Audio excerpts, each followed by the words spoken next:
Di mana surat Al-Ikhlas ini kalau menurut Rasulullah ta'dilu thulutsal Quran, mengimbangi sepertiga Al-Quran.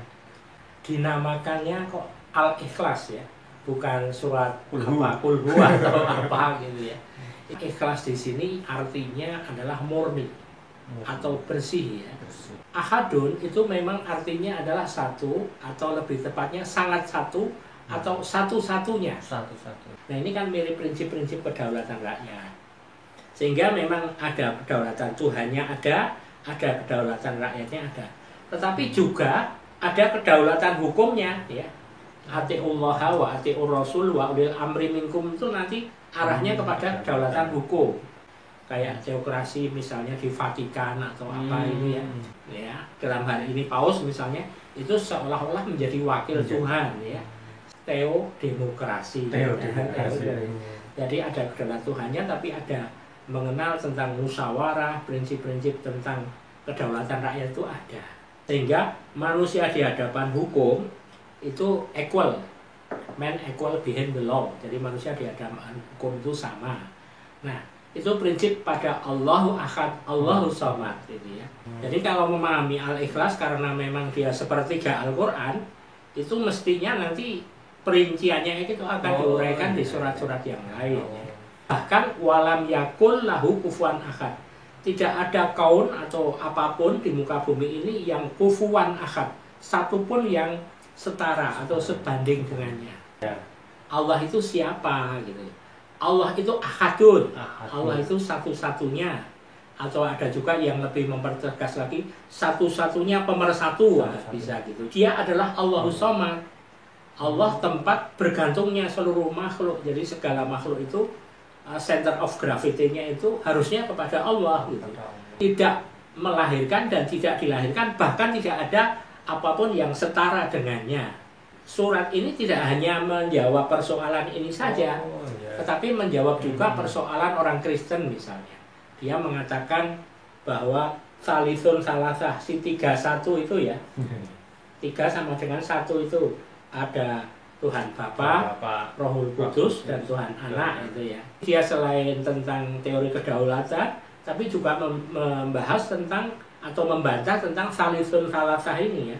Juga berbicara tentang trias politika. Trias politika bahwa kekuasaan politik itu dibagi 3 toh. Ada legislatif, pembuat undang-undang, kemudian ada eksekutif, dan kemudian ada yudikatif. Nah, yang membuat undang-undang pertama dan utama itu adalah Allah gitu. Maka urutannya kan atiullah wa atiur rasul, kemudian pada wa ulil amri minkum itu tidak pakai wa atiu. Memang yang mau dibidik dari surat Al-Ikhlas ini antara 1 tentang teori kedaulatan, 2 tentang trias politika, 3 tentang konsep bantahan itu ya, bantahan Salithun Salasah. Assalamualaikum warahmatullahi wabarakatuh. Waalaikumsalam warahmatullahi wabarakatuh. Terima kasih sebelumnya bagi kawan-kawan yang sudah subscribe, yang sudah mengikuti kajian-kajian yang ada di Peta Islam ya. Mudah-mudahan bermanfaat. Dan sebelum menonton video selanjutnya pada kali ini, jangan lupa seperti biasa like, komen, dan share.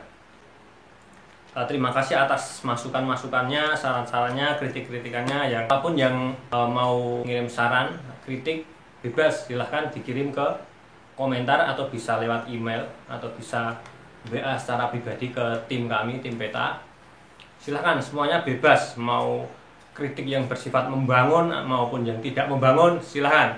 Karena dua-duanya itu statusnya adalah kritik. Assalamualaikum.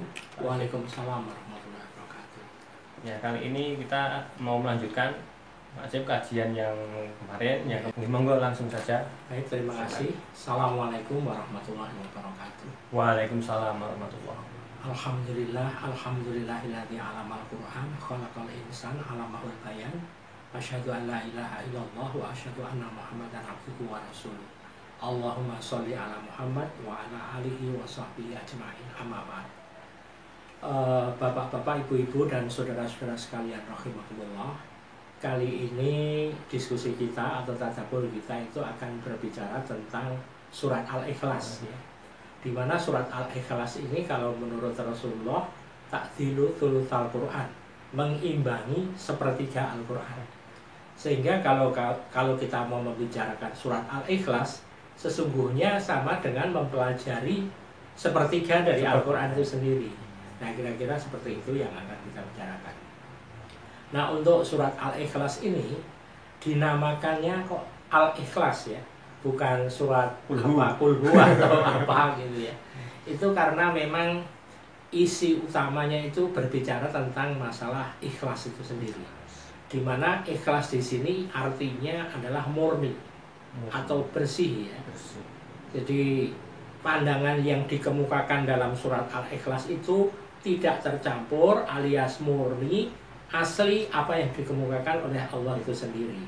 Misalnya dalam ayat yang pertama, Qul huwallahu ahad. Jadi di sini dikatakan bahwa Allah itu ahadun. Kalau biasa diterjemahkan Allah itu Maha Esa gitu ya. Nah, sekarang akan kita lihat apa sesungguhnya dari Allahu ahad itu. Ahadun itu memang artinya adalah satu, atau lebih tepatnya sangat satu, atau satu-satunya. Satu-satunya. Maka kalau di terjemahan barat itu sering dikatakan the only one. Jadi Qul huwallahu ahad ini membicarakan tentang Allah itu adalah satu-satunya. Nah, ini bersih, ini tidak boleh tercampur dengan yang lainnya. Kemudian dikatakan lagi Allahus Somad. Allah itu adalah Somad. Somad itu merupakan kalau orang Jawa mengatakan itu gantungan ya. Tempat bergantung. Sehingga dikatakan Allah Somad itu Allah itu tempat bergantung, tempat bersandarnya kehidupan, atau tempat segala sesuatu gitu ya. Sehingga di sini pada Qul huwallahu ahad Allahu Somad ini mengandung satu pengertian center of gravity. Jadi pusat dari gravitasi orientasi kehidupan itu adalah mestinya Allah gitu ya. Jadi kalau kita melakukan apa saja, berbuat apa saja, atau tujuan apa saja, itu tujuannya adalah Allah, Allahus Somad, center of gravity. Nah, itu dulu. Ternyata dari kehidupan kita itu menganut banyak sekali teori kedaulatan ya. Misalnya kalau di kita saja ya itu mengenal satu itu kedaulatan rakyat ya, kedaulatan rakyat. Ini kalau kita pemilu itu ya. Kemudian negara kita itu menganut juga kedaulatan hukum. Kedaulatan hukum. Iya, kalau misalnya apa itu negara kita itu bukan Makstat tapi Rechtsstaat itu ya. Jadi negara berdasarkan atas hukum. Nah, selain dua teori ini ada juga kalau misalnya bentuknya kerajaan itu menjadi kedaulatan raja, kedaulatan raja. Artinya ucapan dari seorang raja itu akan menjadi ketentuan, menjadi satu hukum bagi negara itu ya. Itu kedaulatan raja. Kemudian ada lagi kedaulatan Tuhan ya kan? Kedaulatan Tuhan. Nah, ini antara lain di antara banyak sekali teori tentang kedaulatan. Nah, sekarang dengan turunnya surat Al-Ikhlas ini Allah mau meluruskan. Sebetulnya kalau kita sebagai umat Islam itu yang mau dianut mana? Apakah kedaulatan rakyat, kedaulatan hukum, kedaulatan raja, atau kedaulatan Tuhan, atau kedaulatan yang beda lagi? Nah, ini yang kita akan coba lihat makna lebih dalam atau lebih jauhnya dari Qul huwallahu ahad Allahus Somad itu. Harus memilih salah satu atau memang keempat-empatnya itu bisa dilaksanakan?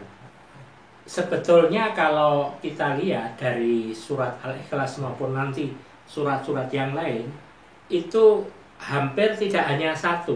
Misalnya ya, Allahus Somad, Allah tempat bergantung segala sesuatu. Berarti Allah itu adalah pusat daulat. Kelihatannya menganut kedaulatan Tuhan, ya kan? Tetapi dalam Al-Quran sendiri itu juga memperhatikan kedaulatan rakyat, artinya suara-suara aspirasi wa amruhum syura bainahum, dan mereka diminta untuk bermusyawarah tentang berbagai urusan. Nah, ini kan mirip prinsip-prinsip kedaulatan rakyat. Sehingga memang ada kedaulatan Tuhannya ada kedaulatan rakyatnya ada. Tetapi juga ada kedaulatan hukumnya, ya. Atiullaha wa atiur rasul wa ulil amri minkum, itu nanti arahnya kepada kedaulatan hukum.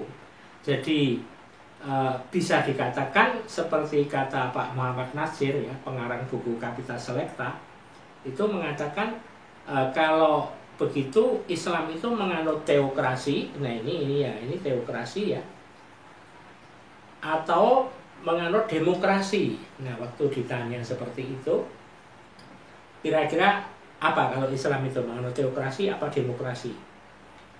Ya, dari penjelasan itu dua-duanya bisa itu. Dari kalangan di luar Islam itu sering menganggap kalau Islam itu nanti membentuk negara teokrasi, ya.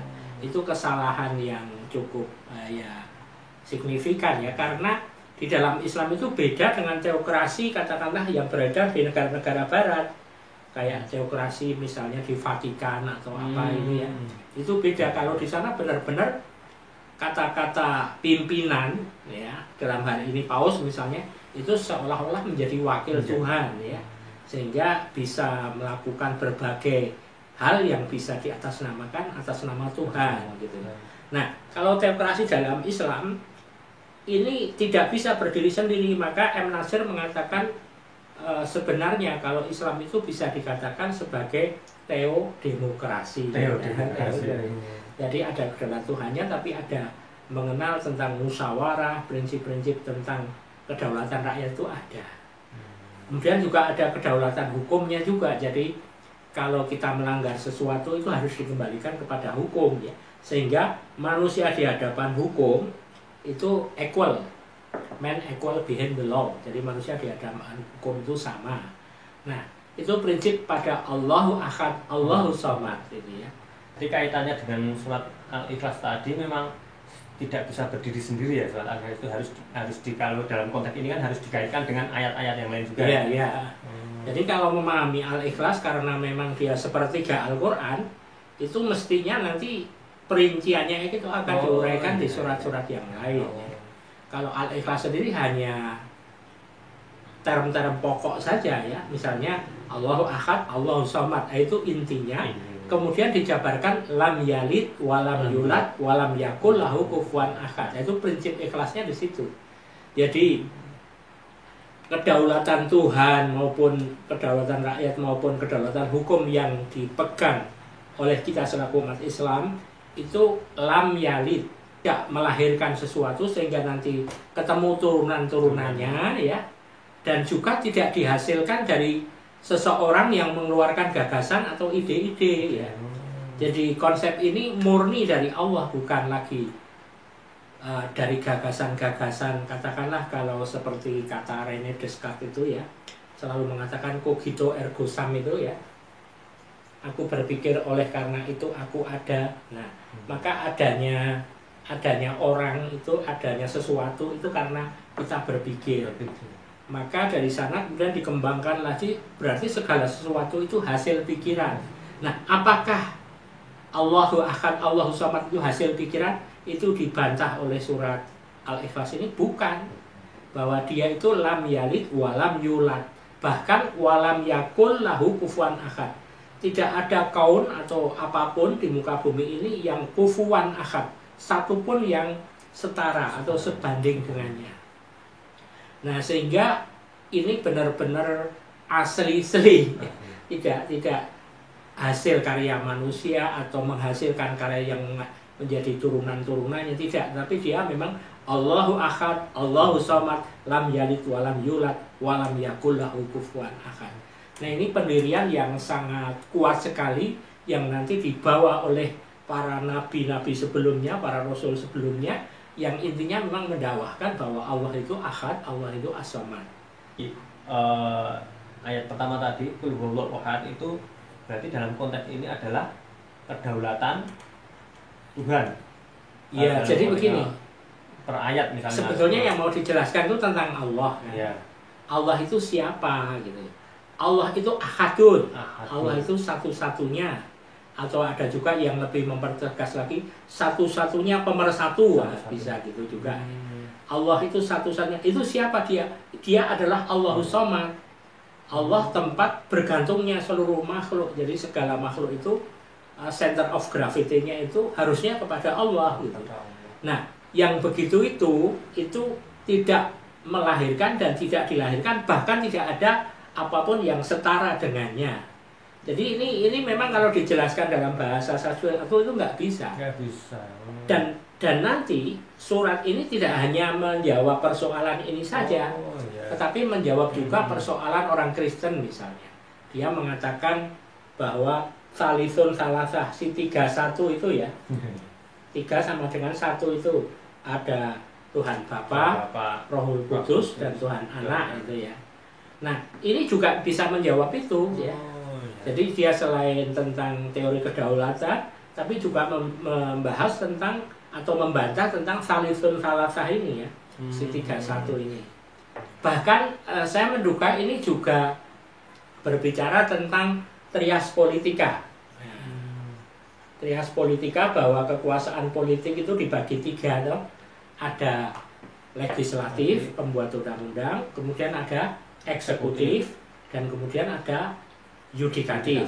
Nah, kalau dalam pandangan Allah, siapa legislatifnya? Nah, legislatifnya tentu saja karena Allah yang berdaulat, yang membuat undang-undang pertama dan utama itu adalah Allah gitu. Itu jadi beda dengan konsep trias politika. Jadi legislatornya itu Allah, kemudian pelaksananya, nah kalau pelaksananya jelas manusia ya, eksekutifnya. Kemudian yudikatifnya itu siapa? Yudikatifnya itu ya kembali kepada Allah gitu.